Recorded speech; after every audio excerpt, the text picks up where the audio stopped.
बोलो जयकारा बोल मेरे श्री गुरु महाराज की जय। सभी गुरुमुख प्रेमियों से सप्रेम जय सच्चिदानंद। संतों महापुरुषों ने इस संसार को एक बाजार के समान बतलाया है। जहाँ तरह तरह के सामान मिलते हैं। हम नित्य प्रति आए दिन अपनी ज़रूरतों का सामान लेने बाज़ार में जाते हैं तो वहाँ देखते ही हैं, और हमें ये अच्छी प्रकार से मालूम है कि बाज़ार में हर प्रकार के सामान मिलते हैं, तरह तरह के सामान मिलते हैं।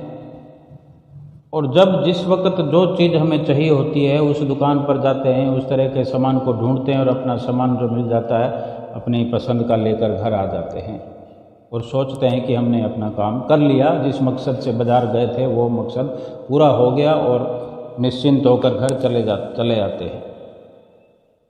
तो महापुरुषों ने संसार को बाज़ार के समान बताया है कि इसमें जो तरह तरह के नित्य और सत्य यानी वास्तविक वस्तुएं भी उपलब्ध है जो कि सत्य है, और अनित्य वस्तु जो है यानी असत्य है, अवास्तविक। ये दोनों प्रकार की यानी काम आने वाली और बिना काम आने वाली, या जो एक सत्य है एक झूठ है। महापुरुषों ने इस संसार को बाजार बतलाया है, तो इस जीव को जो दुनिया में इंसान हैं, जीव हैं जितने, उनको व्यापारी बताया है, व्यापारी का नाम देकर संबोधित किया है। ये संसार तो बाजार है और जीव व्यापारी है, क्योंकि परमात्मा ने हर किसी को एक खास अनमोल पूंजी देकर इस संसार में व्यापार करने के लिए भेजा है। हम व्यापार करने के लिए इस दुनिया में आए हैं। अपनी अपनी समझ के अनुसार हम हर समय कोई न कोई व्यापार कर भी रहे हैं। एक एक पल में ये व्यापार हो रहा है। अब जो पूंजी हमें दी है, हर मनुष्य को, हर जीव को जो अनमोल पूंजी दी है, संत महापुरुष बतला रहे हैं, जो भगवान ने देकर भेजा है, वो क्या है? वो पूंजी है श्वासों की। एक इंसान संसार में आता है, एक बच्चे का जन्म होता है, बच्चा जन्म लेकर जो आता है उसे कोई अपनी सुध बुध नहीं है। हम देखते हैं, हमको मौका मिलता है देखने का, तो क्या कुछ उसके पास होता है? कहने वाले तो कह देते हैं बंद मुट्ठी में है इसकी तकदीर है, मुट्ठी खोल दो तो क्या तकदीर गिर जाती है कहीं? अलग अलग तरह की हम विचारधारा से कुछ भी कहें, कुछ भी सोचें, लेकिन संतों महापुरुषों ने जो कहा है कि श्वासों की पूंजी लाया है, तो वो श्वासों की पूंजी हम महसूस कर सकते हैं उस बच्चे को देखकर कि उसके पास श्वासों के अलावा कोई धन नहीं है। और यही सच्चाई है संसार में हमारी कि हमारे पास श्वासों के अलावा कुछ नहीं है। अगर श्वास हैं तो इस शरीर की सारी कार्रवाई कामयाब हो जाती है। ये शरीर ही कामयाब हो जाता है। इस शरीर को सब रख लेते हैं, पसंद कर लेते हैं। इस शरीर को मान मिलता है, सम्मान मिलता है, इज्जत मिलती है। इस शरीर को काम मिल जाता है, नौकरी मिल जाती है, तनख्वाह मिल जाती है। इस शरीर खा लेता है, पी लेता है। अगर ये श्वास ना हो इसके अंदर तो फिर शरीर को कोई पसंद करेगा? इस शरीर को अपने पास रखेगा? इस शरीर को कोई नौकरी देगा? इस शरीर को कोई तनख्वाह देगा? क्या ये शरीर फिर खा सकता है, पी सकता है, उठ सकता है, बैठ सकता है? कुछ भी नहीं।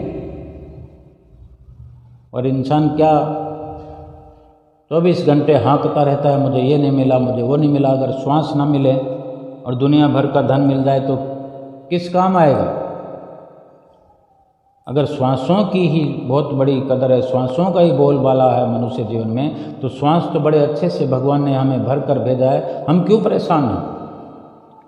महापुरुष फरमाते हैं कि ये श्वासों की पूंजी लेकर आया है, और श्वासों की पूंजी ये बड़ी अनमोल है, और इसको इसलिए दी है, श्वासों की पूंजी लेकर इसलिए आया है, यानी यूँ समझ लो कि मनुष्य जीवन ही इसलिए है, श्वासों की पूंजी भी इसलिए है। दोनों का ताना बाना बना है, दोनों का समन्वय बना है, श्वासों की पूंजी का और शरीर का। दोनों का एक साथ रहना जरूरी है कि श्वास नहीं रहेंगे तो शरीर किसी काम का नहीं है, अगर शरीर नहीं रहेगा तो श्वास रहेंगे नहीं। कोई ना कोई खरीदारी करने, कोई ना कोई सौदा करने भेजा है परमात्मा ने, ये बहुमूल्य पूंजी देकर के, ये खर्च करके उसके बदले में अमुक वस्तु खरीद कर लाओ। परंतु कौन सी वस्तु की हमारे दिल में चाहत है, हमें क्या खरीदना था, हम क्या खरीद रहे हैं, ये हमारी मर्जी भी है। हम चाहें तो परमपिता परमेश्वर की आज्ञा में रहकर उनके कहे अनुसार खरीद करें, हम चाहें तो उसको भुला करके हम अपनी मर्जी से खर्च कर सकते हैं। हम किसी को भी पैसा देते हैं, अपने साथ में रहने वाले, अपने साथ में अपने अंडर में काम करने वाले, या अपने बच्चों को कि अमुक वस्तु खरीद लाओ, तो वो वहाँ से वो वस्तु खरीद भी लाए तो जाने कौन सी कंपनी की खरीद के लाएगा, कौन सा प्रोडक्ट है, अच्छा बुरा, वो अपने विवेक से लाएगा। फिर उसका जो नतीजा होगा वो उसके विवेक के साथ खरीदी हुई वस्तु का जो अच्छा या बुरा होना है, उसका असर फिर उस पर पड़ेगा, उसकी सोच पर पड़ेगा कि तुमने अपनी सोच से क्या खरीदा। फिर दो बात सुनने को भी मिलती है, डांट भी पड़ती है अगर डिसीजन गलत हो जाए, फैसला गलत हो जाए। मालिक ने जो खरीद करने के लिए भेजा है, हम खरीद कर भी ले रहे हैं, परंतु हमारे दिल में कौन सी वस्तु की चाहत है, कौन सी वस्तु खरीद कर रहे हैं, इस बात का विचार करना है। अब ये जैसे कि बता दिया कि संसार एक बाजार के समान है, हर प्रकार की वस्तु यहाँ पर मौजूद है, जहाँ साथ जाने वाली, परलोक का साथ निभाने वाली भी वस्तु है, और असत अनित्य और कदम कदम पर साथ जोड़ने वाली वस्तुएं भी हैं, जिनका कोई भरोसा नहीं कब साथ छोड़ जाएं। जो विचारवान हैं, जो सत्पुरुषों की पावन संगति के प्रताप से, जिन्हें सत्य का, असत्य का, नित्य का, अनित्य का, असली का, नकली का भेद पता चल चुका है, जिनकी निरख परख करने वाली जिनको दृष्टि प्राप्त हो चुकी है, वे सदा सत्य और नित्य और असली वस्तु की चाहत दिल में रखते हैं। यही परमपिता परमेश्वर का फरमान भी होता है, इसीलिए ही श्वासों की पूंजी देकर संसार में हमें भेजा है, और उसे ही प्राप्त करने का हम यत्न भी करते हैं। और इसी प्रकार से फिर हम सदा लाभ का व्यापार करते हैं, लाभ के व्यापार के कारण खुशहाल जीवन व्यतीत करके इस संसार में जाते हैं। उस मालिक के कुल से जब मिलते हैं तो खुली आंखें हम लेकर आंखों से आंखें मिलाने का हम साहस कर पाते हैं। और इसी के उलट जो आम संसारी मनुष्य, जिन्हें विवेक विचार की दृष्टि प्राप्त ही नहीं है, सत्य असत और खरे खोटे की पहचान ही नहीं है, वे अपने श्वासों की अनमोल पूंजी के बदले असत्य, नाशवान और खोटी नकली वस्तुएं खरीद करते हैं, और इस प्रकार नुकसान वाला सौदा करके अपनी पूंजी नष्ट कर लेते हैं। पूंजी तो खर्च करनी पड़ती है, चाहे सच्ची वस्तु खरीदें या झूठी वस्तु खरीदें, असल वस्तु लाएं या नकल। हम बाज़ार से सामान लेने जाते हैं तो हमारा विवेक ही उस पर ही सब डिपेंड करता है, हमारे अनुभव पर निर्भर करता है कि हमें कितनी परख है। वरना पैसे तो खर्च करने ही पड़ते हैं, असली चीज़ उठा लाएं या नकली चीज़ उठा लाएं। कोई हमें वर्गला देता है तो हम उसकी बातों में आ जाते हैं और नकली को असली समझ कर ले आते हैं। फिर जब तक वो नकली वस्तु हमारे घर में रहती है दुख देती है। नकली वस्तु के साथ हम रहेंगे तो दुख ही उठाना पड़ेगा। और हमारी परख अच्छी है, अगर हम पारखू नज़र रखते हैं तो फिर हम असली वस्तु लेकर आते हैं, उसका लाभ प्राप्त करते हैं। जो पूंजी खर्च की उसके बदले में जो लेकर आए वो हमारे लिए लाभदायक सिद्ध होती है। जो सत्य और नित्य असली वस्तु की चाहत दिल में रखते हैं, उसे प्राप्त करने का यत्न भी करते हैं, वो सदा लाभ का ही व्यापार करते हैं। और जिनको परख नहीं, पहचान नहीं, वह श्वासों की पूंजी भी खर्च कर देते हैं, पूंजी भी लुटा देते हैं, जो कि अनमोल पूंजी है। उसके बदले में नाशवान और खोटी वस्तुएं खरीद करते रहते हैं, नुकसान उठाते रहते हैं। अपनी पूंजी भी नष्ट हो गई और जो सामान लेकर आए वो भी किसी काम नहीं आया। परम संत कबीर साहब जी ने सुंदर वचन फरमाए हैं संसार के बारे में। ये संसार हाट बनिए की, सब जग सौदे आया। ये संसार हाट बनिए की, सब जग सौदे आया। चातुर माल चौगना कीना, मूर्ख मूल गंवाया। कबीरा मूर्ख मूल गंवाया। अब ये सवाल खड़ा होता है कि सत और नित्य वस्तु कौन सी है और असत अनित्य कौन सी है। इसका निर्णय परम संत कबीर साहब जी ने इस प्रकार किया है कि कबीर आदि साखिए, कोटि ग्रंथ कर जान। नाम सत्य जग झूठ है, सुरत सबद पहचान। सुरत सबद पहचान। परमात्मा के नाम के अलावा संसार में जो कुछ भी नज़र आ रहा है, माया की रचना होने के कारण वो सब का सब बेकार है, मिथ्या है, असत्य है, अनित्य है, साथ छोड़ देने वाला है, नुकसान का सौदा है। संसार की जितनी भी नज़र में आने वाली रचना है, जहाँ तक भी नज़र जाती है, जहाँ तक भी दिखने में आता है, ये संसार का पसारा, इसमें सारी चारों ओर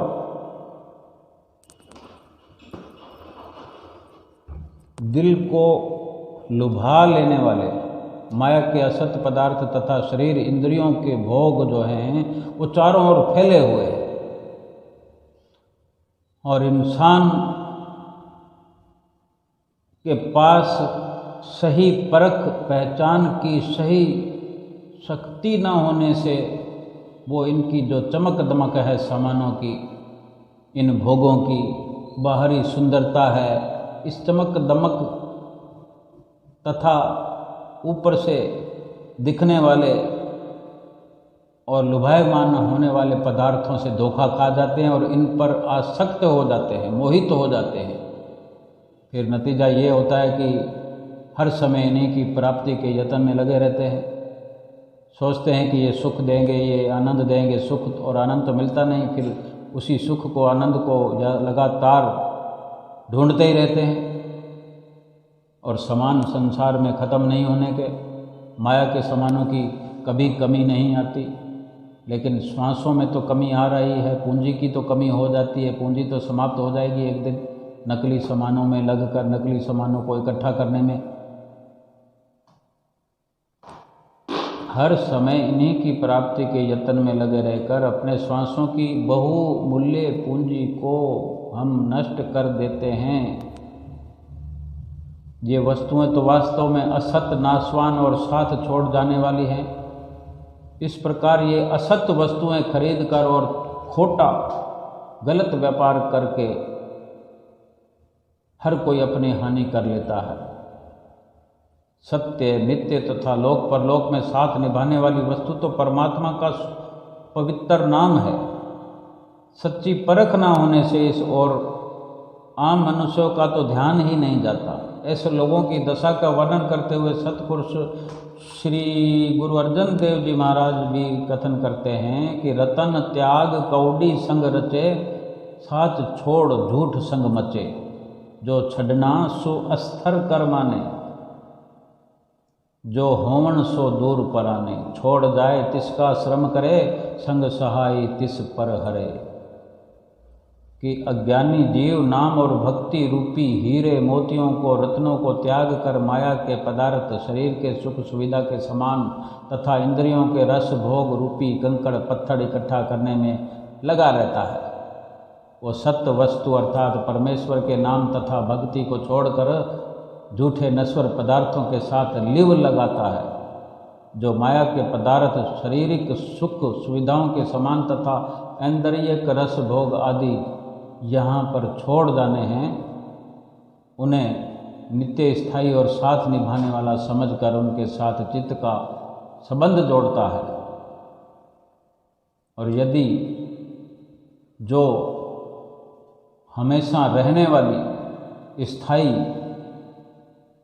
वस्तु है उससे दूर भागता रहा और मिट जाने वाली वस्तुओं के साथ जुड़ता रहा, जिन पदार्थों को छोड़ जाना है उनके लिए तड़पता रहता है, उनको पाने के लिए मेहनत करता रहता है।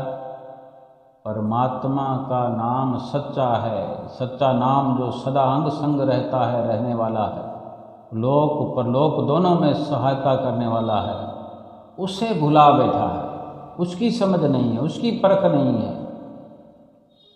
इस संसार में संत महापुरुष ही जीव के सच्चे हितैषी हैं। वे जीवों की भलाई तो चाहते ही हैं, साथ ही साथ वे उनके हित के बारे में सदा सोचते भी हैं और उन्हें अपने हितकारी सत उपदेशों द्वारा सदा चिताते हैं और अज्ञानता की नींद से जगाते भी हैं।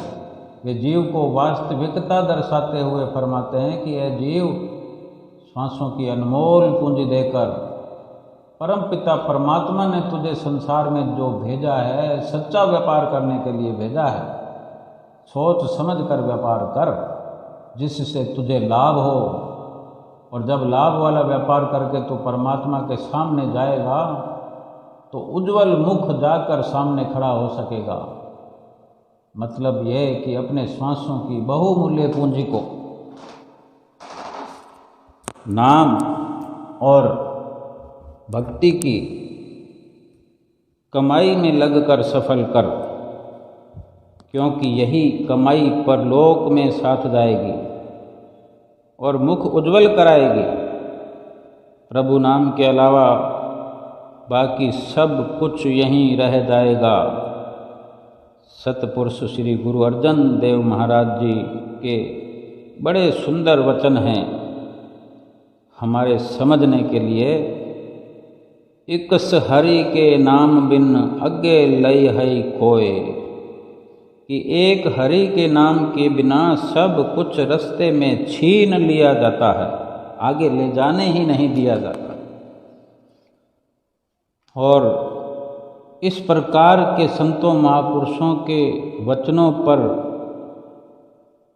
अगर विश्वास करना हो तो विश्वास करने के लिए हमें प्रमाण की ज़रूरत नहीं है। हम तो रात और दिन देखते हैं कि खाली हाथ बच्चा आता है और खाली हाथ ही फिर अंत में चला जाता है।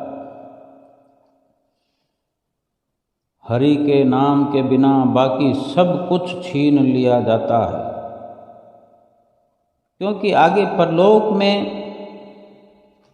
केवल सच्ची वस्तु ही जीव के साथ जा सकती है, सच्ची वस्तु ही हमारा उद्धार कर सकती है। सच्ची वस्तु परमात्मा का नाम है। इसके अलावा संसार में कुछ भी दिखाई दे रहा है, हम चाहे जो समझते रहें, लेकिन संतों महापुरुषों का ये अटल फैसला है कि वो सब के सब मालिक के नाम के अलावा सब असत है, झूठा है, मिथ्या है। वो कभी इस जीव के साथ परलोक में नहीं जा सकता। परलोक तो क्या, इस जीवन में भी वो सब झूठे सामान और झूठी वस्तुएं, झूठे रिश्ते नाते इस जीवन में भी साथ निभाएंगे कि नहीं निभाएंगे, नहीं कहा जा सकता। इसलिए उन वस्तुओं में अपना चित्त फंसाना, उस वस्तुओं पर मोहित होना, आसक्त होना, उनकी ही चाहत करते रहना, उनकी ही प्राप्ति के यत्न में लगे रहना और उनमें अपने श्वासों की अनमोल पूंजी लुटाते जाना, लुटाते जाना, लुटाते जाना और खाली हो जाना। क्या इसलिए भगवान ने हमें यहाँ भेजा था? क्या इसलिए हम इस संसार में आकर के श्वासों को खर्च करके ये सब सामान एकत्र करते रहें जिससे हमें दुख ही दुख मिले? हमें अगर प्रमाण चाहिए तो हम अपना आज विश्लेषण कर लें, काउंसलिंग करें हम कि आज हम दुखी हैं पहले से अधिक, लगातार दुखी होते जा रहे हैं, दुख बढ़ता जा रहा है कि हम सुखी होते जा रहे हैं। अगर गुरुमुख प्रेमी जिनको नाम की समझ है, नाम भक्ति की समझ है, नाम की कमाई करने की समझ भी है, क्योंकि वो संतों महापुरुषों की चरण शरण ग्रहण करके इन सब विचारों से अवगत हो रहे हैं कि सत्य क्या है, असत्य क्या है, नित्य क्या है, अनित्य क्या है, असली क्या है, नकली क्या है, साथ जाने वाला क्या है, छोड़ जाने वाला क्या है। उन वचनों में रचे पचे रहते हैं, उन पर अमल करते हैं, उनके हिसाब से अपना जीवन व्यतीत करते हैं, उनके हिसाब से इस संसार रूपी बाजार से खरीदारी करते हैं। भक्ति भी संसार में है और माया भी संसार में है। जो भक्ति की खरीद फरोख्त कर रहा है, जो भक्ति को एकत्र कर रहा है, उसके लिए कुछ पूछने या किसी प्रमाण की जरूरत नहीं है कि वो सुखी है कि दुखी है। लेकिन जो दुखी शब्द का इस्तेमाल भी करता है तो समझ लो कि वो गलती पर है, वो भक्ति पर नहीं है। भक्ति पर, भक्ति की राह पर चलने से और भक्ति की चाह दिल में रखने से दुखों का नाता ही दूर दूर तक कट जाता है, नाता ही नहीं रहता दुखों का, दूर दूर तक दुख देखने को नहीं आते। दुखी तो क्या करेंगे, दुख नज़र भी नहीं आते गुरुमुख प्रेमियों को, क्योंकि सुख स्वरूप परमात्मा के साथ उनका बेजोड़ रिश्ता हो चुका है। जब रिश्ता सुख से है, सुखों के भंडार से है, तो दुख कैसे आकर के शिकंजा कस सकता है अपना, जब पहले से ही कोई सुखी हुआ पड़ा है। वो दुखों वाले रास्ते पर चल ही नहीं रहा है, तो दुखों का घेरा क्यों उस गुरुमुख पर बनेगा। लेकिन जिन्होंने असत्य पदार्थों को, झूठे पदार्थों को, झूठे रिश्तों को अहमियत देते हुए श्वासों की सारी बाजी हार दी है, श्वासों की पूंजी सारी हार दी है, बाजी लगा दी श्वासों की। असरफियों का खजाना जिसने उलट दिया है नकली वस्तुओं पर, वो नकली वस्तुएं काम आएगी नहीं, पूंजी हमारे पास बची नहीं। भगवान को क्या मुंह दिखाएंगे कि हम बहुत अच्छा कार्य करके आए हैं? क्या भगवान शाबाशी देंगे हमें? प्रसन्नता उतरेगी मालिक की हम पर? सतगुरु के रूप में जो भगवान हमारे साथ में हैं, उनकी प्रसन्नता हासिल करने के लिए हमने अगर उनसे सबक ले लिया, सबक सीख लिया कि प्रसन्नता कैसे मिलती है, उनकी प्रसन्नता को पा लिया, भगवान भी प्रसन्न है। भगवान निराकार रूप में भी हम पर प्रसन्न है, साकार रूप में भी प्रसन्न है, हमारे अंदर विराजमान है, वो भी प्रसन्न है। हमें कदम कदम पर प्रसन्नता है। प्रसन्नता सतगुरु की हम पर हो गई तो खुशियाँ हमारे कदम चूमती है। गुरुमुखों के कदमों में स्वर्ग का एहसास होता है, क्योंकि सतगुरु से अटूट रिश्ता है गुरुमुख प्रेमियों का। सतगुरु के बताए हुए रास्ते पर चलते हैं, जो सुखों वाला रास्ता है उसी पर सतगुरु चलाते हैं। संसार मानता नहीं, बहुत कुछ समझते हुए भी अटल विश्वास नहीं कर पाता, इधर उधर भागता है, भटकने की कोशिश करता है, भटकने में रहता है। भटकना में अगर चलता रहेगा ये इंसान, अपनी भटकना को खत्म करने का, समाप्त करने का विचार अपने अंदर पुख्ता नहीं करेगा तो भटकना समाप्त नहीं होगी। और जब तक कोई नकल वस्तुओं के साथ रहेगा, नकल वस्तुओं की जिसके जीवन में भरपूरता हो जाए, तो वो नकल वस्तुओं के कारण हर पल दुखी रहेगा।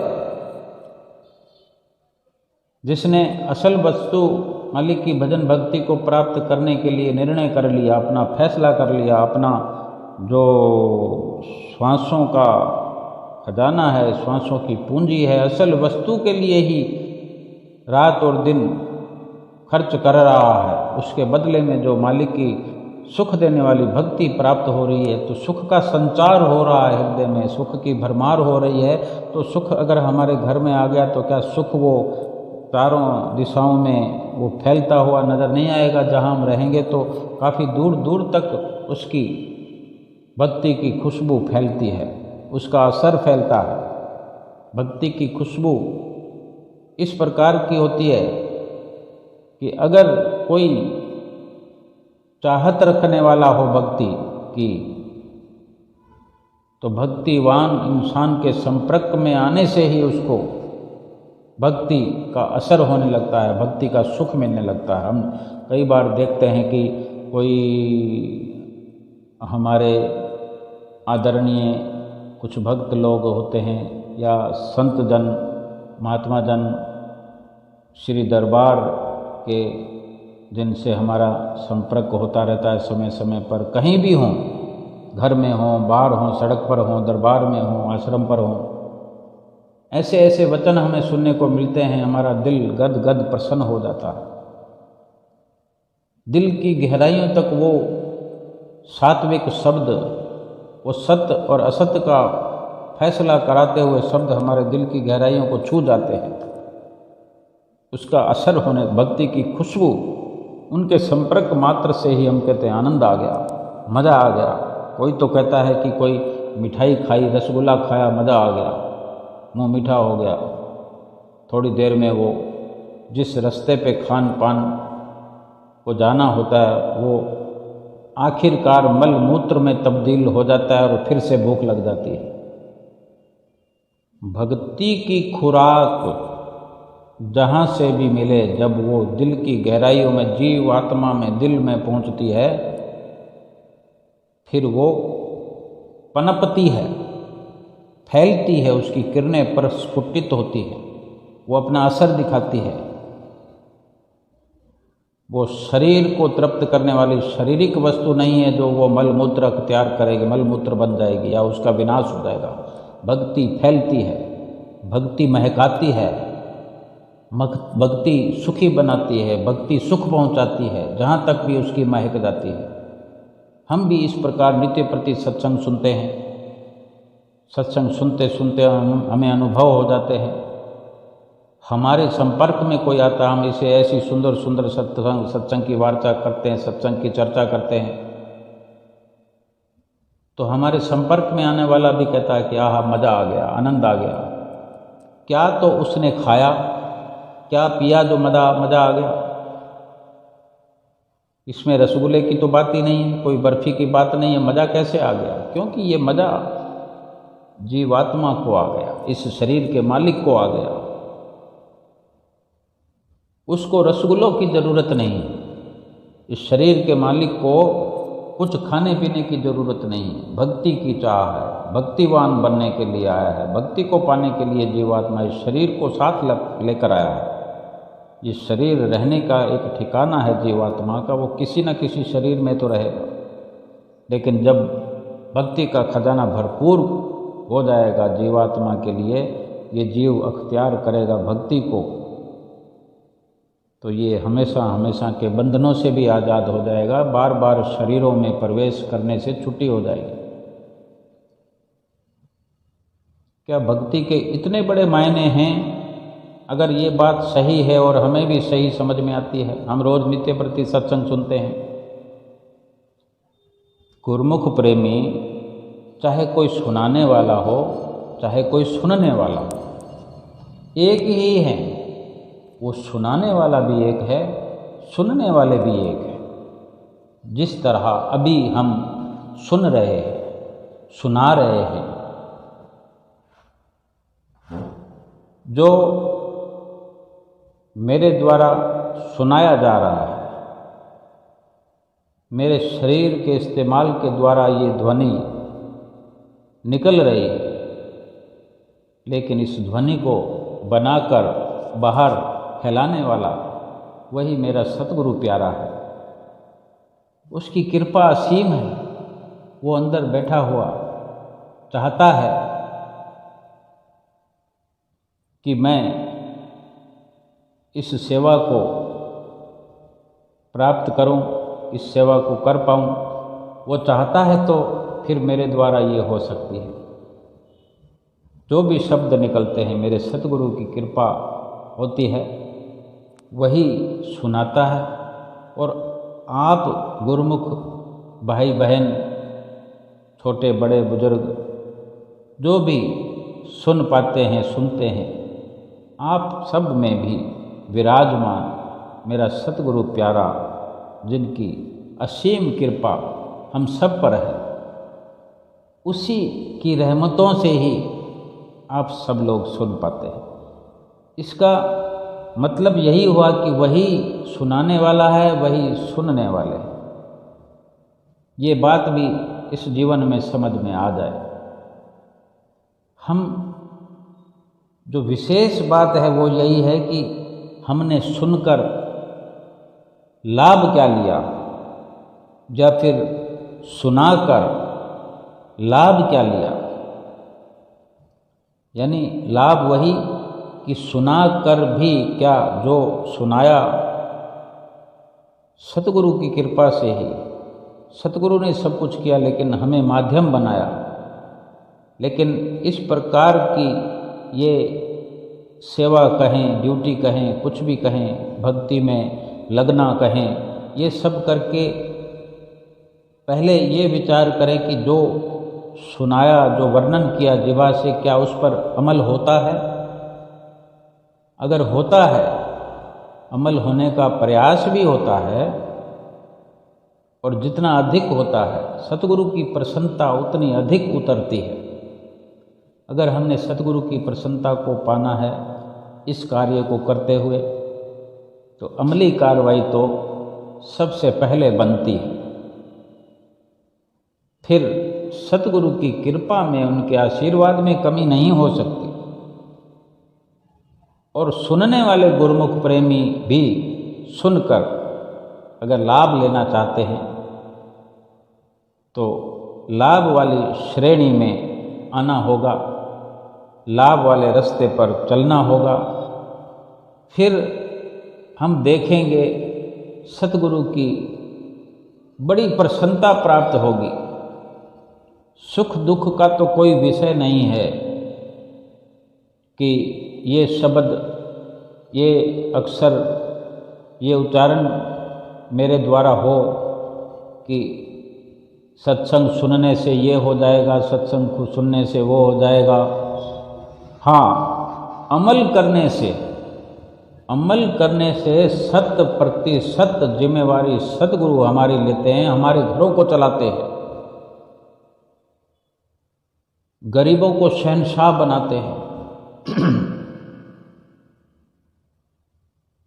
गरीबों के घर में विराजमान हो जाते हैं गरीब नवाज। फिर उनको क्या दिक्कत, क्या परेशानी बाकी रह सकती है। अमल करने से होगा ये, अमल करने से। और सतगुरु के वचनों पर अगर हम विश्वास करते हैं, या हमको कुछ प्रमाण चाहिए।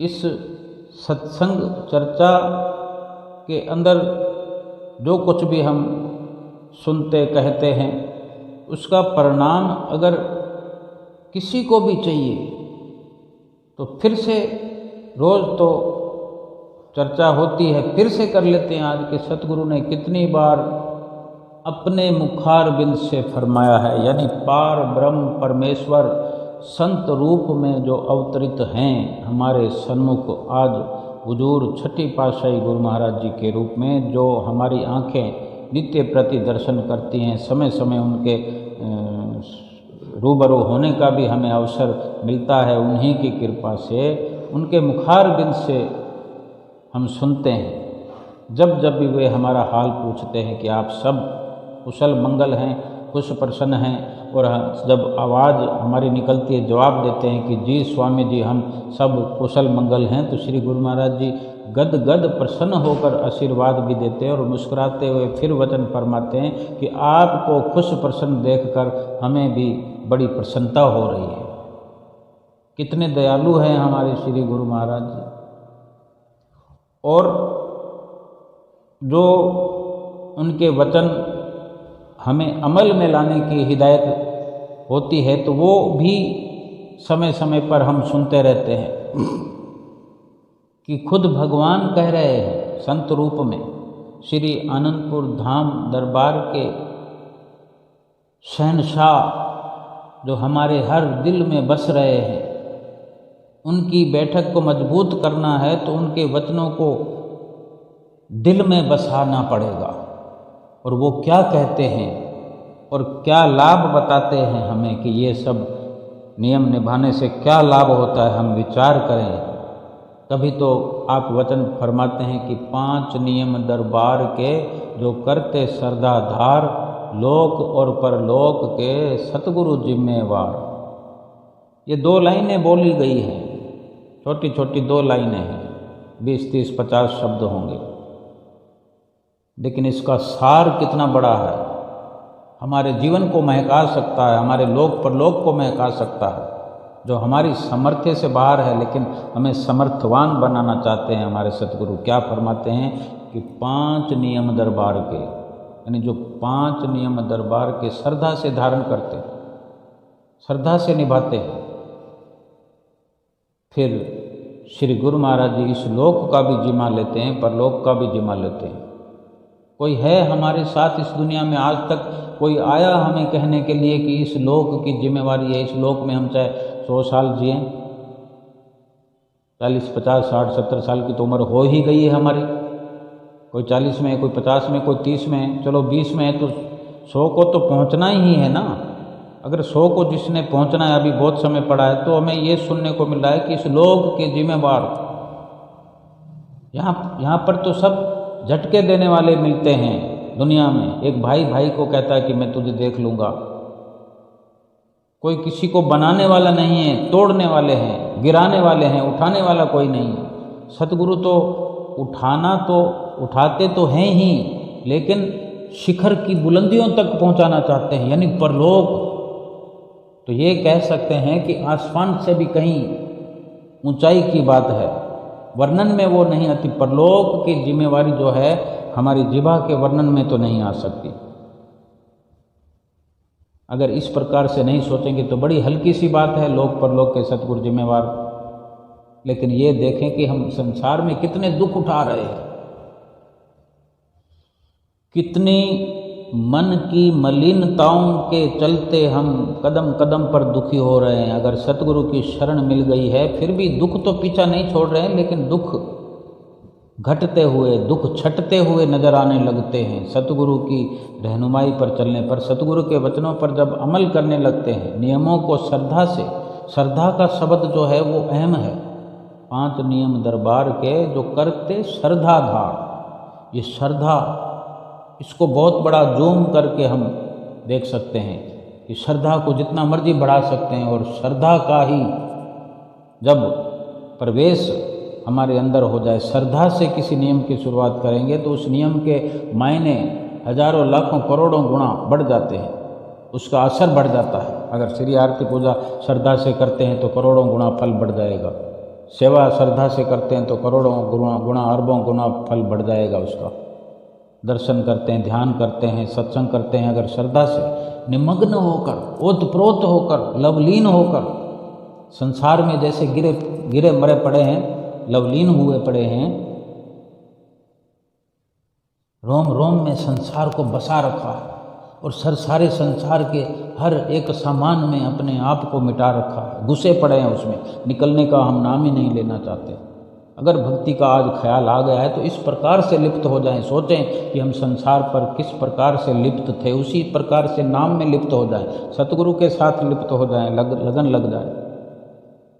लोक परलोक का जिम्मा उठा रहे हैं, हमें उनकी आज बात को मान लेना चाहिए, अमल कर लेना चाहिए और निश्चिंत हो जाएं। इस लोक में भी और परलोक में सब अपने आप करते रहेंगे, हमें कुछ नहीं करना कराना, हमें बस हल्के में संसार के काम करने हैं, अपनी उदर पूर्ति के लिए, शरीर के लिए, और जो नियम बताएं श्री गुरु महाराज जी ने उनमें श्रद्धा से लग जाना है। फिर सारी बड़ी बड़ी कार्य सब सतगुरु को सौंप दें। और जो 2 घंटे भजन अभ्यास श्री गुरु महाराज जी फरमाते रहते हैं कि 2 घंटे भजन अभ्यास जो कहता है उसको विनंती भी करने की ज़रूरत नहीं पड़ती कि मुझे दुख है, श्री गुरु महाराज जी कृपा करो, श्री गुरु महाराज जी आशीर्वाद करो, श्री गुरु महाराज जी दया करो, मुझे ठीक कर दो, ये कहने की ज़रूरत नहीं पड़ती, क्योंकि फिर अंदर से हर आवाज़ आती है कि मुझे कोई दुख है ही नहीं।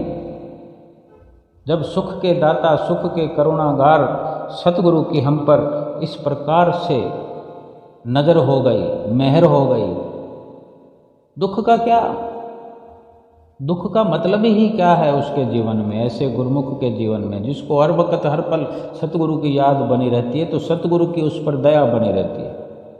अगर दया की मांग करो तो सतगुरु कहते हैं कि दया का उल्टा कर दो, दया का शब्द है इसको उल्टा कर दो, उस उल्टा फिर याद है कि तुम याद करो, दया अपने आप होती रहेगी। यानी कुछ मांगने मंगाने की जरूरत नहीं है, फिर भी हमारा दिल करता है, हम उच्चारण करते हैं गुरु महाराज दया करो, हे सतगुरु दया करो, मुझे बख्श दो। ये एक हमारा भाव हो सकता है क्योंकि हमें एहसास हो रहा है कि हमने बहुत पाप किए हैं, हम अपराधी हैं, मैं अपराधी जन्म का नक्शिक भरा विकार, अपराधी तो हैं ही, लेकिन सतगुरु ने हमें बख्श दिया है अगर हम उनकी वाणी पर अमल करते हुए अपने जीवन को ढाल लिया है, उनके वचनों पर अमल करना शुरू कर दिया है, अपने अंदर उनके प्रति श्रद्धा को जगा लिया है, तो सतगुरु ने हमें बख्श दिया है और हम बख्शे गए हैं। और अपनी श्रद्धा से सारे नियमों की पालना करते रहें, भजन सुमरन करते रहें, सतगुरु की प्रसन्नता हासिल करें। बोलो जयकारा बोल मेरे श्री गुरु महाराज की जय।